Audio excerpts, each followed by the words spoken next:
Sarah Martinez had always been different from other kids in her neighborhood in East Los Angeles. While her friends spent afternoons watching television or hanging out at the mall, Sarah was usually found at the local gym, perfecting her form on the pull-up bars or pushing herself through another set of burpees. Her parents, first-generation immigrants from Mexico, initially worried about their daughter's obsession with physical fitness and her dreams of joining the military. Growing up in a tough neighborhood meant Sarah learned early that respect had to be earned, not given.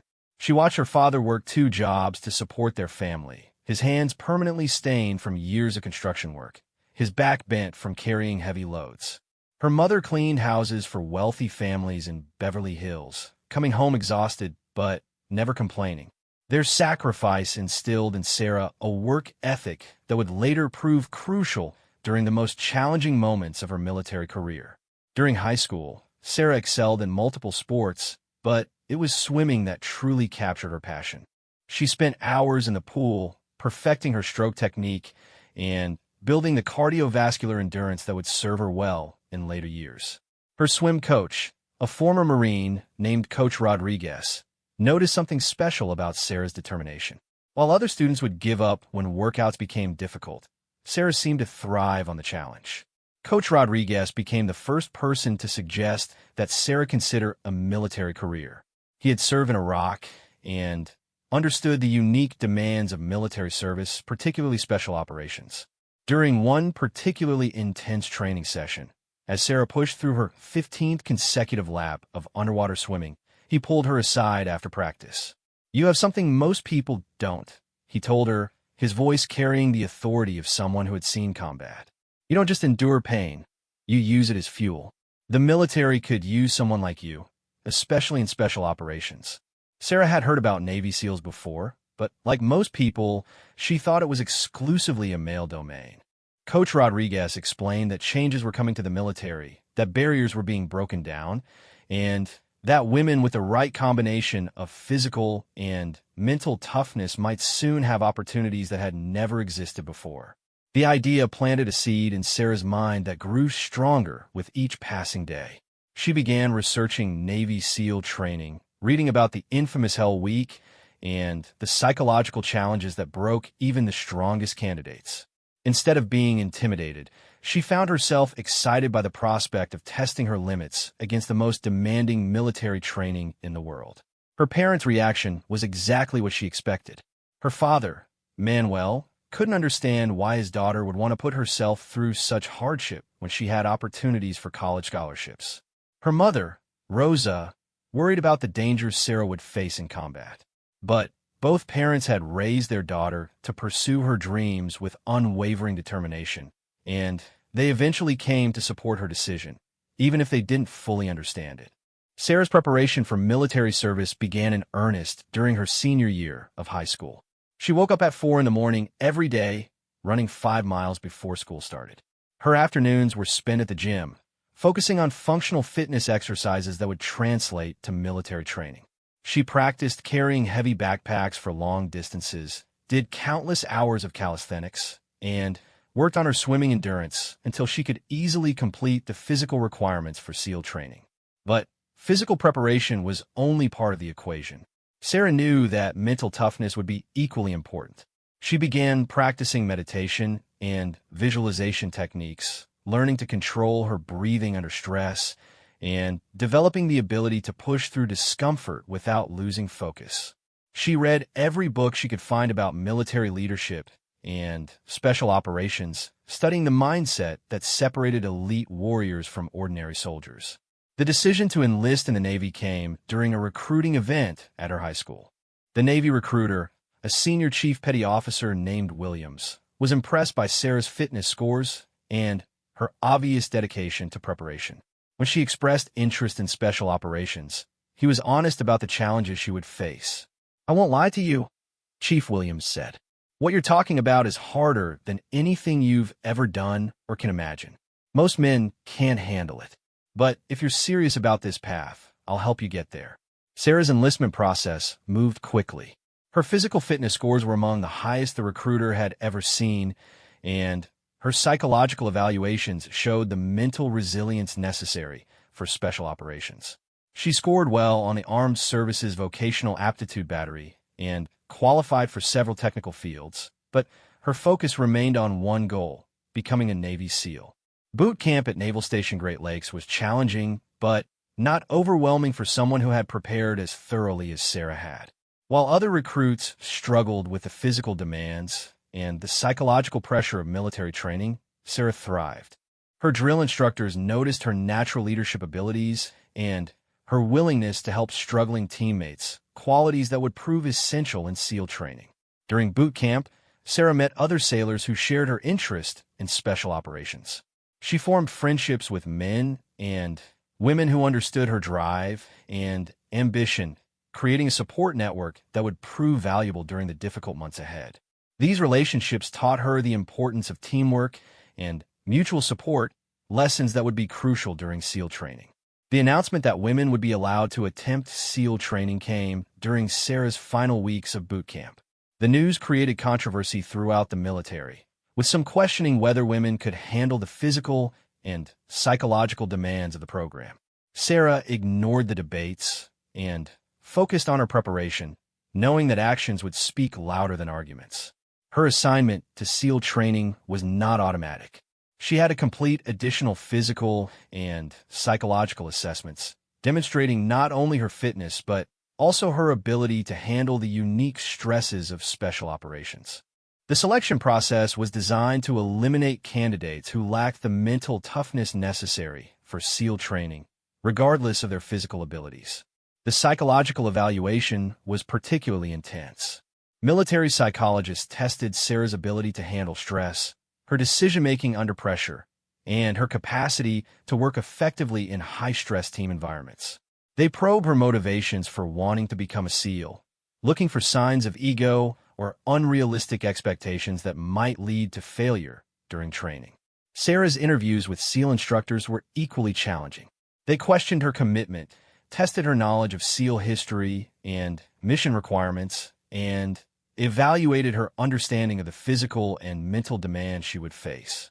Some instructors were openly skeptical about women in SEAL training, while others were supportive of giving qualified candidates the opportunity to prove themselves. The final step in the selection process was a physical fitness test that went beyond the standard Navy requirements. Sarah had to complete an ocean swim in rough conditions, demonstrate her ability to carry heavy equipment over long distances, and perform underwater swimming exercises that tested both her physical conditioning and her ability to remain calm under extreme stress. When Sarah learned that she had been accepted into basic underwater demolition/SEAL training, she felt a mixture of excitement and apprehension. She knew that the real challenge was just beginning, and that everything she had done to prepare would be tested to its limits. The statistics were daunting. Fewer than 25% of candidates successfully completed SEAL training, and she would be among the first women to attempt the program. Her final conversation with her parents before leaving for training was emotional. Her father, who had initially opposed her military ambitions, now expressed pride in her determination and courage. Her mother gave her a small religious medal that had belonged to her grandmother, a token of protection and family support that Sarah would carry throughout her SEAL training. As Sarah prepared to leave for Naval Amphibious Base Coronado in San Diego, where SEAL training takes place, she reflected on the journey that had brought her to this point. From a teenager doing pull-ups in an East LA gym to a Navy sailor preparing for the most elite military training in the world, she had overcome doubts and obstacles through sheer determination and careful preparation. The bus ride to Coronado was quiet, filled with men and a few women who shared her ambition but understood the magnitude of what lay ahead.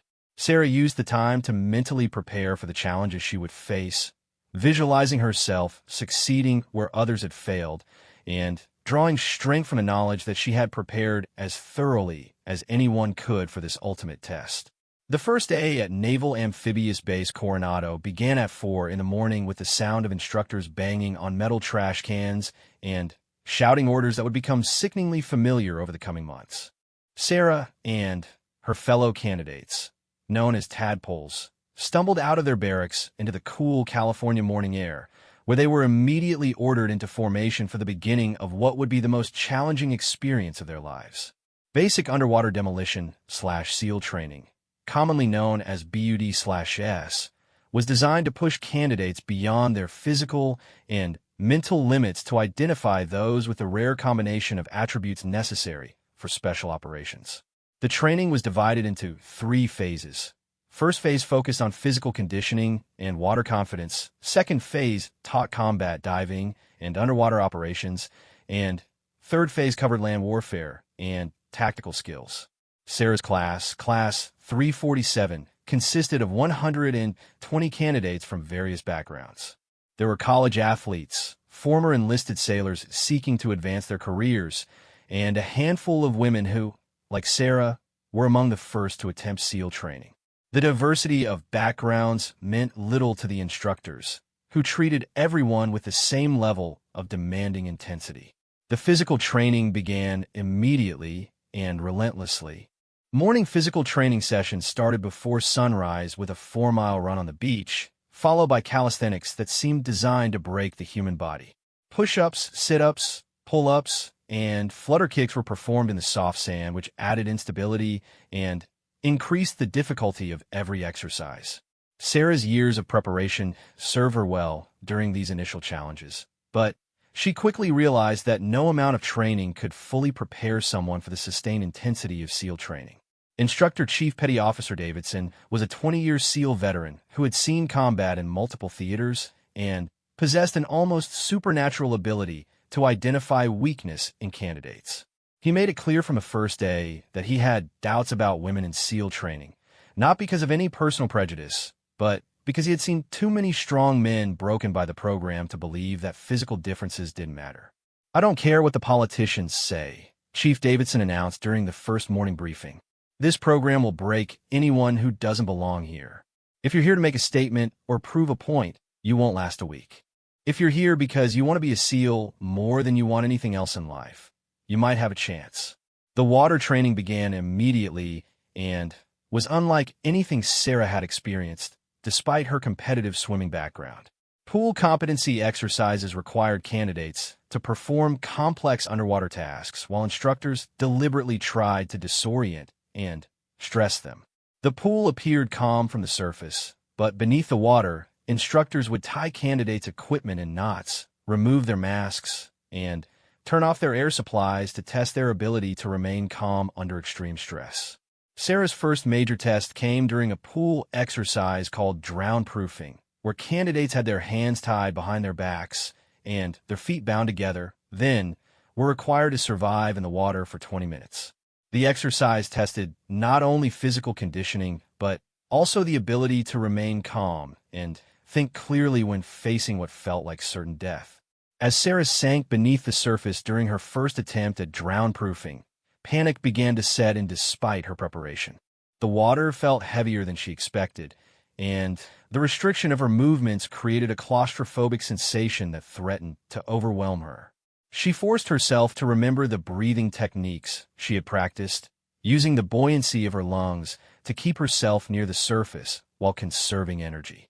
The key to drown-proofing was efficiency of movement and conservation of energy. Sarah learned to use dolphin kicks to propel herself to the surface, take quick breaths, and then allow herself to sink while holding air in her lungs. The technique required perfect timing and complete control of panic responses, skills that would prove essential throughout SEAL training. Other candidates struggled more significantly with the water training. Sarah watched as strong swimmers from her class were eliminated because they couldn't handle the psychological stress of the pool exercises. The instructors were looking for more than physical ability. They wanted candidates who could think clearly and execute complex tasks under extreme stress. The academic portion of first phase covered subjects ranging from military history to basic combat medicine. Sarah excelled in the classroom, where her high school preparation and natural intelligence served her well. However, the academic work was conducted alongside the physical training, meaning that candidates had to study complex material while dealing with exhaustion and physical discomfort. Sleep became a precious commodity that was deliberately restricted to test candidates' ability to function under stress. Most nights, candidates received fewer than 4 hours of sleep, and some exercises were designed to keep them awake for 36 hours or more. Sarah learned to take advantage of any opportunity for rest, even falling asleep standing up during brief breaks in training. The psychological pressure was constant and unrelenting. Instructors used a variety of techniques to stress candidates, from verbal harassment to unexpected physical challenges. They would wake candidates in the middle of the night for surprise inspections or training exercises, keeping everyone in a constant state of uncertainty and stress. One of the most challenging aspects of first phase was the emphasis on teamwork under pressure. Candidates were divided into boat crews of 6 or 7 people who had to work together to carry heavy inflatable boats, perform synchronized exercises, and complete team challenges. Sarah's boat crew initially struggled with her inclusion, not because of any personal animosity, but because they were uncertain about how to integrate a woman into their team dynamics. The breakthrough came during a particularly difficult boat carry exercise, where teams had to carry their boats over their heads for several miles along the beach. Sarah's boat crew was struggling to maintain their pace, and she noticed that one of her teammates, a former college football player named Johnson, was dealing with a shoulder injury that he was trying to hide from the instructors. Rather than allowing Johnson to struggle alone, Sarah quietly repositioned herself to take more of the weight on her side of the boat, allowing him to recover while maintaining the team's performance. The gesture wasn't lost on her teammates, who began to see her as a valuable member of the crew rather than a potential liability. The boat crews were also responsible for each other's success in individual exercises. If one member of the crew failed a physical fitness test or water exercise, the entire crew would face additional punishment. This system created intense pressure for teams to support their weakest members while maintaining high standards for everyone.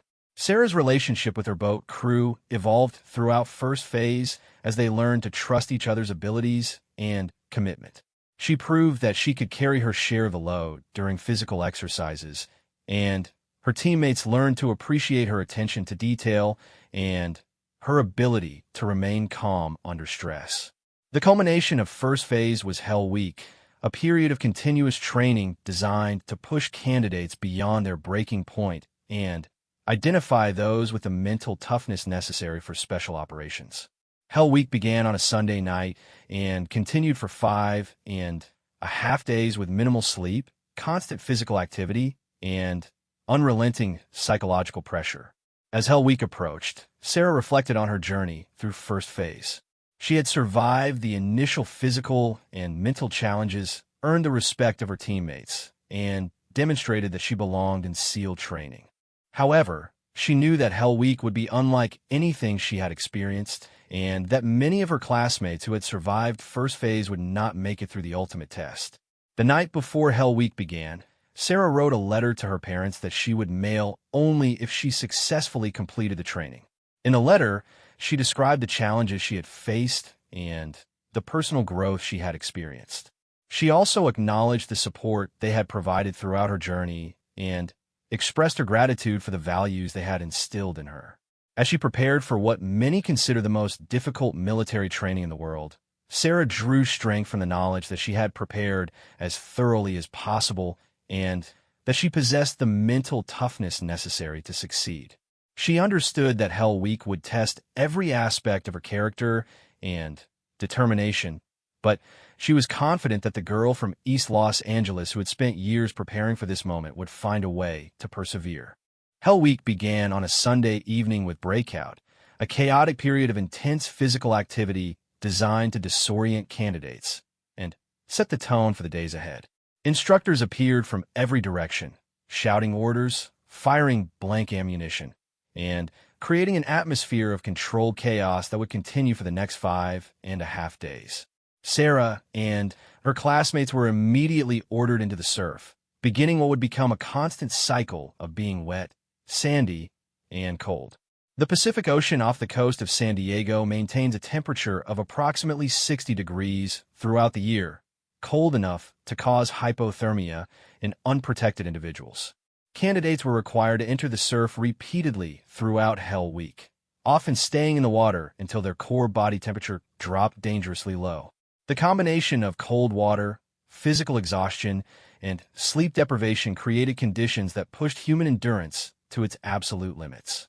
Sarah's first major challenge during Hell Week came during the log exercises, where teams of candidates had to carry telephone poles weighing several hundred pounds while performing various tasks.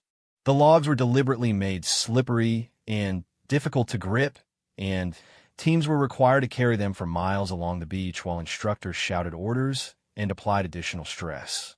During one particularly difficult log exercise, Sarah's teammate Rodriguez began showing signs of severe hypothermia. His speech became slurred, his movements uncoordinated, and his skin took on a grayish pallor that indicated dangerous core temperature loss. The instructors were monitoring all candidates for signs of medical distress, but Rodriguez was trying to hide his condition because he feared being removed from training. Sarah faced a difficult decision. She could report Rodriguez's condition to the instructors, which would likely result in his removal from training but ensure his safety, or she could try to help him recover while protecting his chance to continue. She chose a middle path, quietly repositioning the team formation to give Rodriguez the warmest position while encouraging him to focus on the immediate tasks rather than his physical discomfort. The strategy worked temporarily, but Sarah realized that Rodriguez's condition was deteriorating and that his safety was more important than his desire to continue training. During a brief break in the exercise, she discreetly informed an instructor about Rodriguez's condition. The instructor immediately pulled him from the exercise for medical evaluation, likely saving him from serious injury, but ending his participation in Hell Week. Rodriguez's removal from training was emotionally difficult for the entire team, but it taught Sarah an important lesson about leadership responsibility. Sometimes the hardest decisions involve protecting people from themselves, and effective leaders had to prioritize safety over individual desires or team cohesion.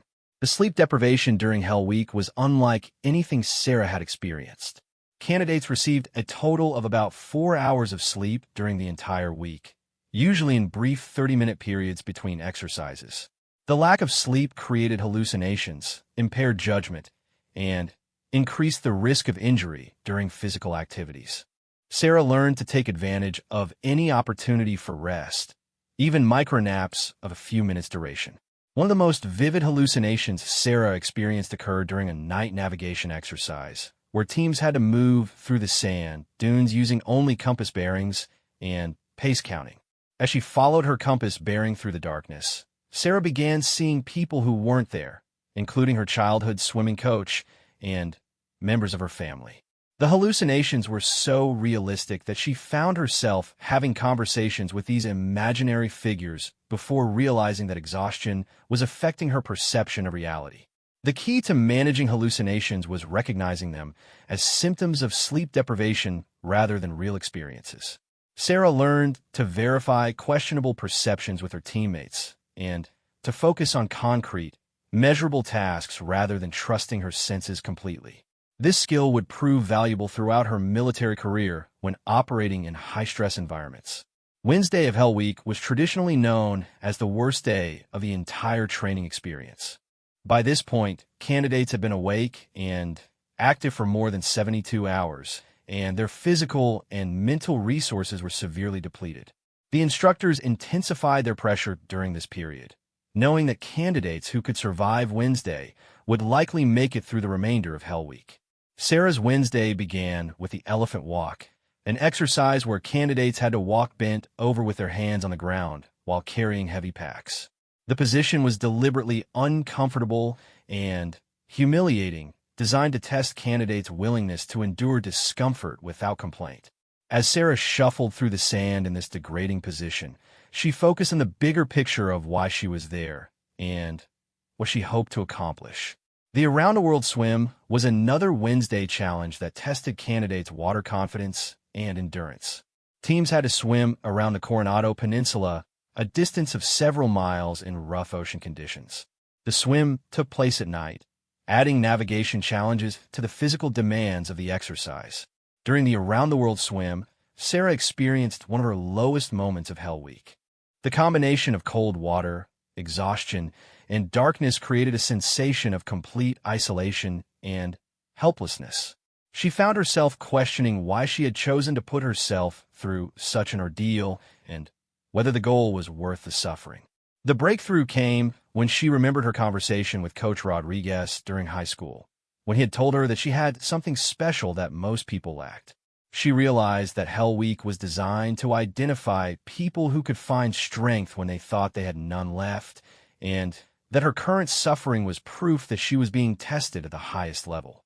Sarah's boat crew played a crucial role in her survival during the darkest moments of Hell Week.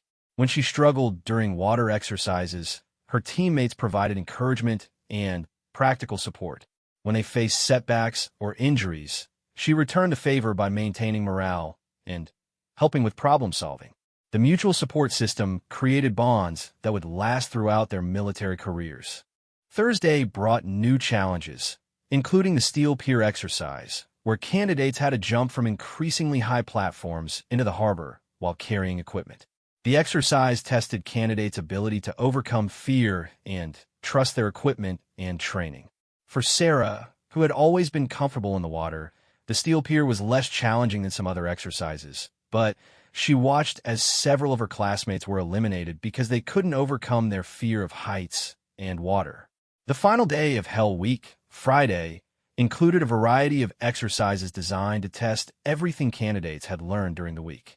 Teams competed in boat races, navigation challenges, and physical fitness tests that required them to draw on depleted reserves of energy and determination. Sarah's boat crew, which had started the week with 7 members, now consisted of only 5 after injuries and voluntary withdrawals. The end of Hell Week was marked by a simple ceremony where surviving candidates were presented with brown T-shirts to replace the white shirts they had worn during training. The brown shirt was a symbol of having survived the most difficult portion of SEAL training, though Sarah knew that significant challenges remained in the second and third phases of the program. As she received her brown shirt, Sarah reflected on the personal growth she had experienced during Hell Week. She had discovered reserves of mental and physical strength that she didn't know existed, learned to function effectively under extreme stress, and developed unbreakable bonds with her teammates. The experience had changed her understanding of what human beings were capable of accomplishing when they refused to quit. The week after Hell Week was designated as Walk Week, a period of reduced training intensity designed to allow candidates to recover from the previous week's ordeal. Sarah used this time to reflect on her experience and prepare for the challenges ahead. She had survived the most difficult portion of SEAL training, but she knew that the remaining phases would test different aspects of her abilities and determination. Second phase of SEAL training focused on combat diving and underwater operations. Sarah had to learn to use specialized breathing equipment, navigate underwater using compass bearings, and perform complex tasks while submerged. The training was technically demanding and required precise attention to detail, as mistakes in diving operations could result in serious injury or death. The academic requirements of second phase were significant, covering subjects ranging from diving physics to underwater welding. Sarah excelled in the classroom portion of the training, where her ability to focus and retain information under stress served her well. She helped struggling classmates with their studies, reinforcing her reputation as a valuable team member. Combat diving exercises took place in the harbor and open ocean around Coronado. Candidates had to demonstrate their ability to navigate underwater over long distances, place explosive charges on simulated enemy targets, and extract from hostile areas without being detected. The exercises required perfect coordination between dive partners and absolute confidence in equipment and procedures. Sarah's dive partner during second phase was Petty Officer Thompson, an experienced sailor who had served on submarines before attempting SEAL training. Thompson initially expressed doubts about working with a woman in diving operations, but he quickly came to appreciate Sarah's attention to detail and her calm demeanor under stress. Their partnership became one of the most effective diving teams in the class. The completion of second phase marked another significant milestone in Sarah's journey toward becoming a Navy SEAL. She had demonstrated proficiency in one of the most technically demanding aspects of special operations and had continued to earn the respect of her instructors and classmates. With third phase ahead, focusing on land warfare and tactical skills, Sarah felt confident that she possessed the skills and determination necessary to complete SEAL training successfully. Third phase of SEAL training took place on San Clemente Island, a remote location off the coast of California that provided realistic terrain for land warfare exercises. Sarah and the remaining members of her class, now reduced to fewer than 30 candidates from the original 120, were transported to the island for 9 weeks of intensive tactical training that would prepare them for real-world special operations missions. The transition from the controlled environment of Coronado to the rugged terrain of San Clemente Island was dramatic. Candidates lived in basic field conditions, sleeping in tents, and eating military rations while learning advanced combat skills. The island's diverse geography, including beaches, mountains, and desert areas, provided training scenarios that closely resembled actual combat environments. Sarah's first major challenge in third phase was learning to operate effectively with weapons and equipment that were significantly heavier than what she had used during previous training. The M4 carbine, grenade launchers, and radio equipment created a total load that tested her physical conditioning in new ways. She had to develop techniques for carrying heavy equipment over long distances without compromising her ability to react quickly to threats. The weapons training in third phase was comprehensive and demanding. Sarah learned to operate multiple weapon systems, from individual firearms to crew-served weapons like machine guns and mortars. The training emphasized accuracy under stress, requiring candidates to hit targets while exhausted, under time pressure, and after completing physically demanding tasks. One particularly challenging exercise involved a movement-to-contact mission, where Sarah's squad had to patrol several miles through difficult terrain, locate, and engage simulated enemy forces, and extract to a designated pickup point. The mission took place over 18 hours and required candidates to navigate using map and compass, communicate using military radio procedures, and coordinate complex tactical movements. During the movement-to-contact exercise, Sarah's squad encountered a simulated ambush that tested their ability to react to unexpected threats. As the squad's designated marksman, Sarah had to provide accurate covering fire while her teammates maneuvered to flank the enemy position. The exercise required split-second decision-making and perfect coordination between squad members. Sarah's marksmanship skills, developed through hours of practice during her preparation for SEAL training, proved to be exceptionally valuable during third phase. She consistently scored among the highest in her class during shooting exercises and was often called upon to take difficult shots during tactical scenarios. Her accuracy and reliability made her a valuable asset to any team she joined. The demolitions training in third phase introduced Sarah to the use of explosives for both combat and construction purposes. She learned to calculate explosive charges for destroying bridges and buildings, place underwater charges against ship hulls, and use explosives to create breaches in walls and barriers. The training required precise mathematical calculations and careful attention to safety procedures. One of the most memorable demolitions exercises involved destroying a mock enemy installation using plastic explosives. Sarah's team had to infiltrate the target area undetected, place charges at specific locations to ensure complete destruction, and extract before the explosives detonated. The exercise required careful planning, precise execution, and perfect timing to avoid simulated enemy patrols. The leadership opportunities in third phase allowed Sarah to demonstrate her ability to make decisions under pressure and coordinate complex operations. She was assigned to lead several patrol missions, where she had to plan routes, assign responsibilities to team members, and adapt to changing circumstances during the mission. Her natural leadership abilities and calm demeanor under stress made her effective in these roles. One leadership challenge that tested Sarah's judgment involved a simulated medical emergency during a patrol mission. One of her team members suffered a simulated serious injury that required immediate evacuation, but the team was in enemy territory with limited options for extraction. Sarah had to balance the need to get medical attention for her injured teammate with the mission requirements and the safety of the entire team. Sarah's solution involved splitting her team, with half providing security while she and two others carried the injured teammate to a safer location where extraction was possible. The decision required her to assess multiple factors quickly and communicate her plan clearly to her team members.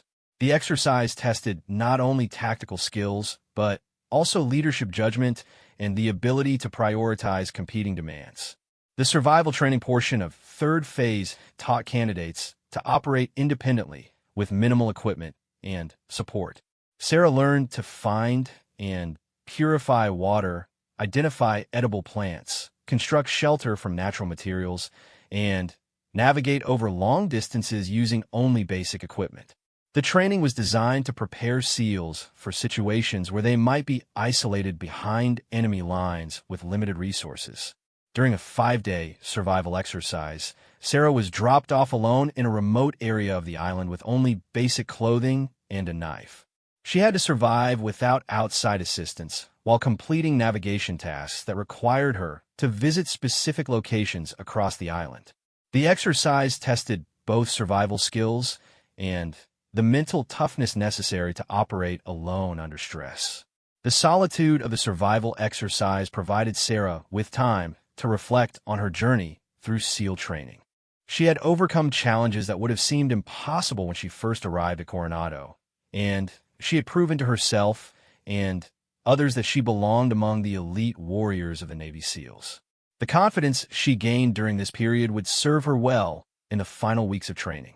The culmination of third phase was a comprehensive field training exercise that combined all the skills candidates had learned throughout SEAL training.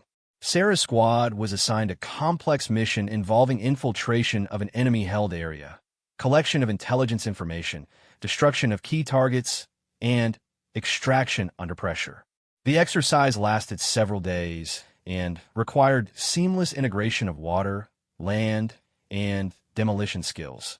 Sarah's role in the final exercise was as the squad's primary navigator and communications specialist.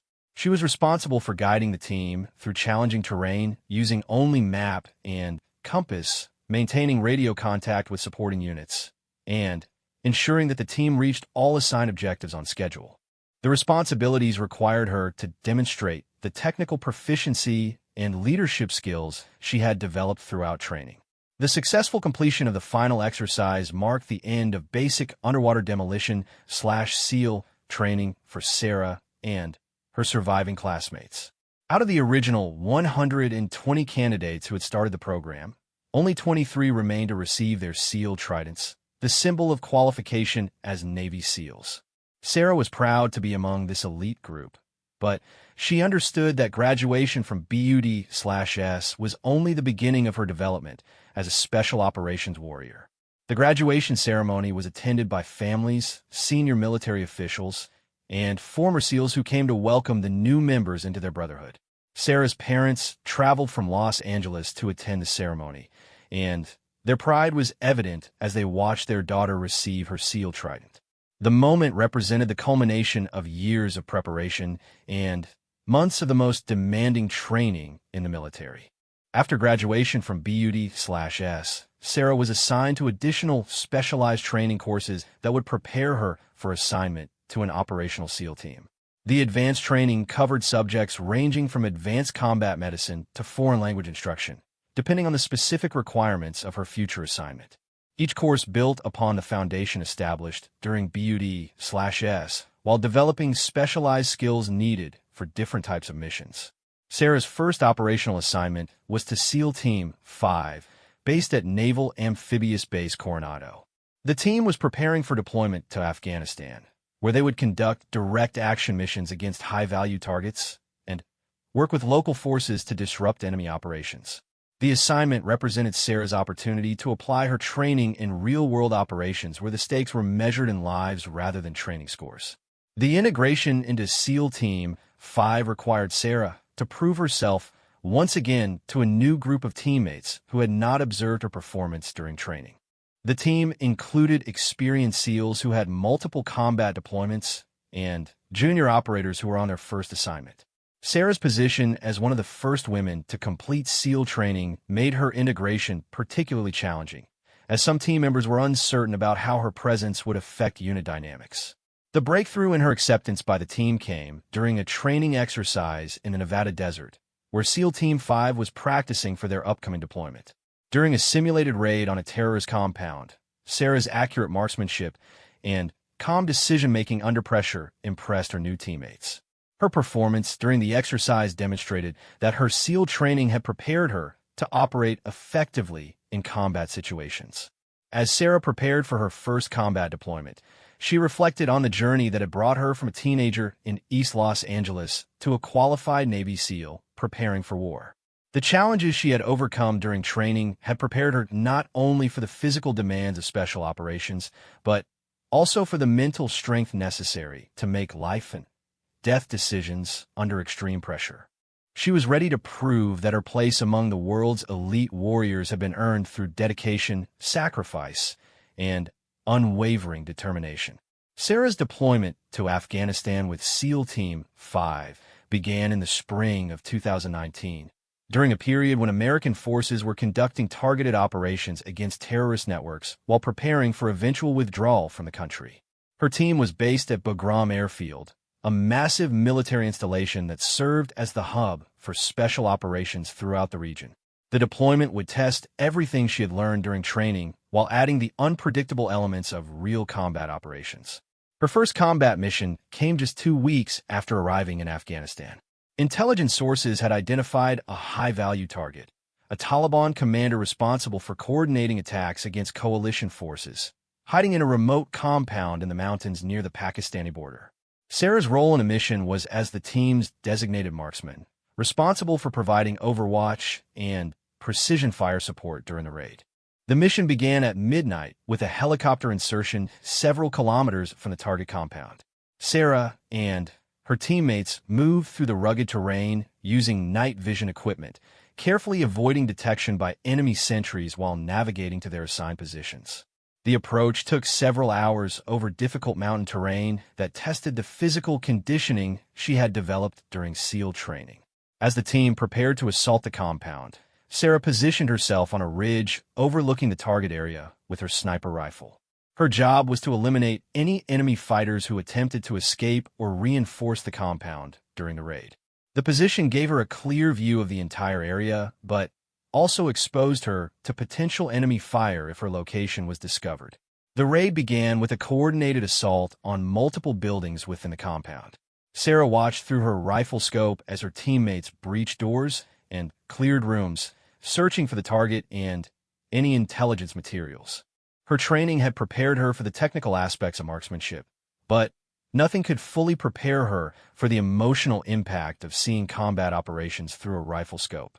During the raid, Sarah identified an armed enemy fighter attempting to escape from the compound toward a nearby tree line. The fighter was carrying what appeared to be documents or electronic equipment, suggesting he might be an important target or was attempting to preserve valuable intelligence. Sarah had a clear shot, but hesitated momentarily as the reality of taking a human life struck her.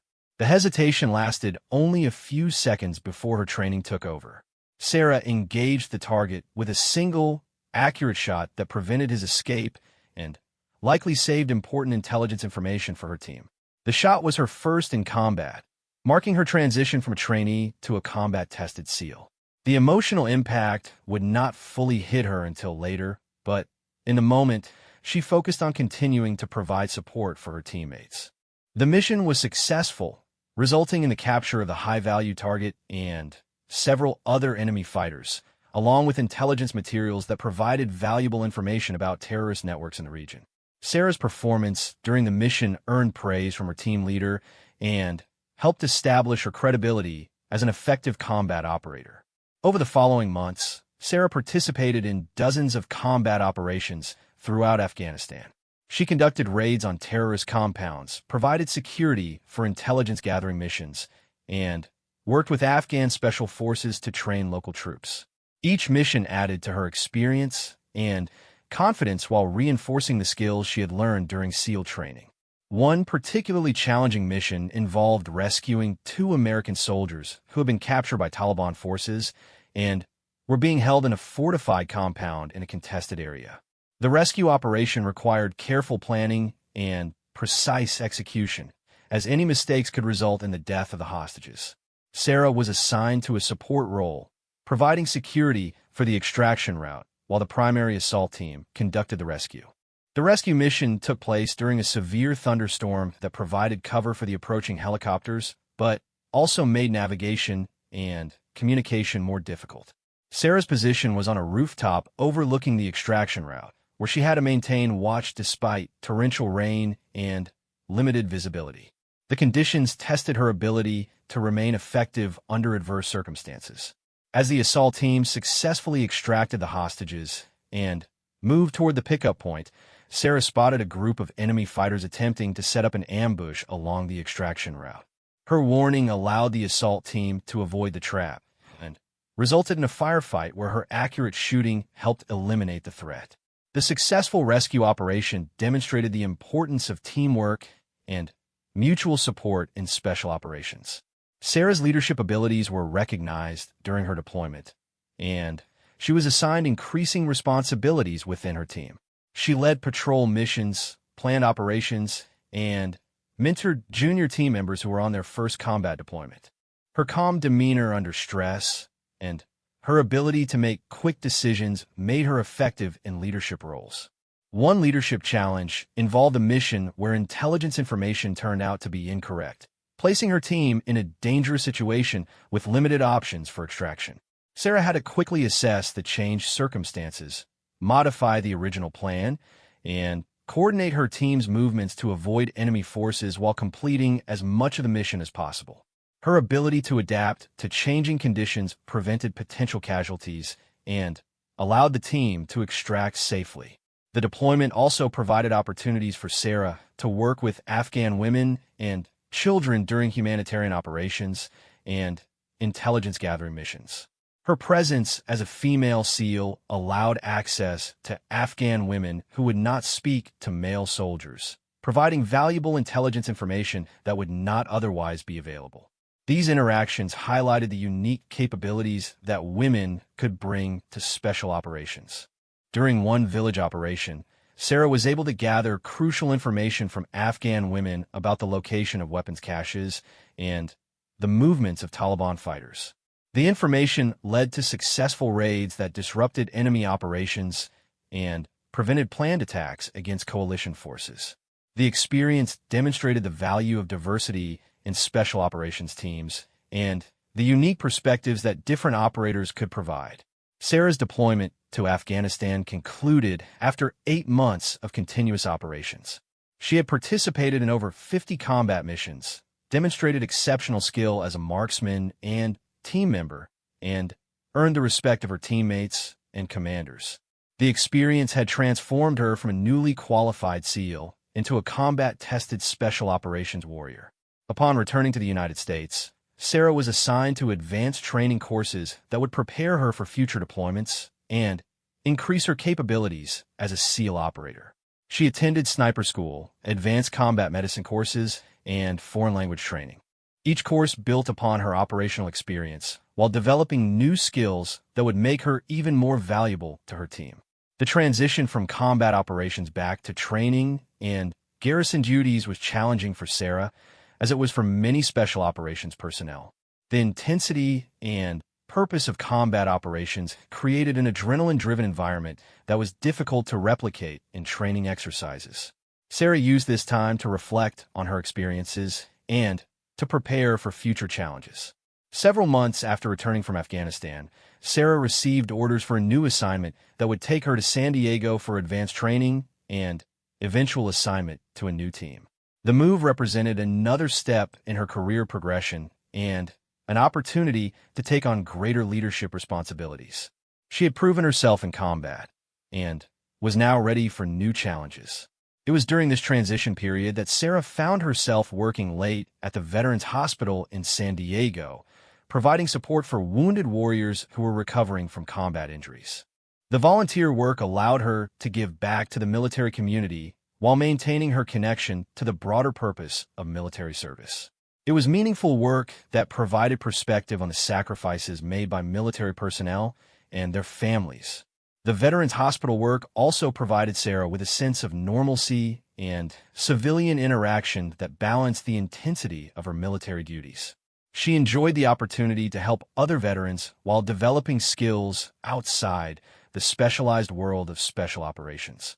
The work reminded her that military service was ultimately about protecting and serving others, not just about combat operations. On this particular evening, as Sarah walked through the parking garage toward her car after a long shift at the hospital, she was thinking about the young Marine she had spent time with that day, helping him adjust to life with a prosthetic leg. She was mentally planning the morning run she had scheduled and considering whether to adjust her route to include additional hill training.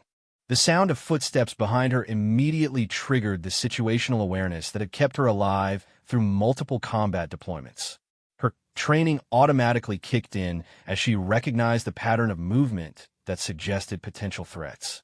The parking garage suddenly transformed from a civilian environment into a tactical situation that would test all of her skills and training. As Sarah prepared to face whatever challenge awaited her in the darkness of the parking garage, she drew confidence from the knowledge that she had overcome every obstacle placed before her. From the swimming pools of East Los Angeles to the mountains of Afghanistan, she had proven that determination, training, and courage could overcome any challenge. The three men approaching her in the shadows were about to learn that they had chosen the wrong target for their criminal intentions. The girl who had once dreamed of testing herself against the most elite military training in the world had become a woman who had proven herself in combat alongside the most skilled warriors in the military. Whatever happened in the next few minutes, Sarah Martinez was ready to demonstrate why Navy SEALs are considered the most elite fighters in the world and why underestimating someone based on appearances can be a dangerous mistake.